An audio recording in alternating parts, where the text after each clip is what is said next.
மகா பெரியவா சரணம். இன்று நான் முக்கியமான பிராண முத்திரை என்ற முத்திரையை பற்றி கூறுகிறேன். பிராணன் என்றால் உயிர். வாழ்வதற்கு உயிர் அவசியம். அதனால் இந்த முக்கியமான முத்திரையாகும். இதை எப்படி செய்வதென்று கூறுகிறேன். கட்டை விரலுடன் சுண்டு விரலையும் மோதிர விரல் நுனியையும் இயக்க வேண்டும். நுனியை தான் இணைக்க வேண்டும் என்று மறுபடியும் ஞாபகப்படுத்துகிறேன். இந்த முதிரையை செய்தால் எல்லா உறுப்புகளுக்கும் உயிர் சக்தி ஏற்பட்டு நோய் வராமல் இருக்கும். இதை 3 முறை செய்யலாம். காலையில் ஒரு தரம் 10 நிமிஷம், மதியம் ஒரு தரம் 10 நிமிஷம், அல்லது மாலை அல்லது 10 நிமிஷம், இரவில் ஒரு 10 நிமிஷம் செய்தால் எல்லா உறுப்புகளும் நன்றாக இருந்து நாம் மகிழ்ச்சிகரமாக இருக்க முடியும்.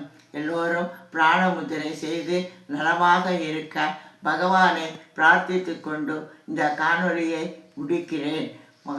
மகா பெரியவா சரணம்.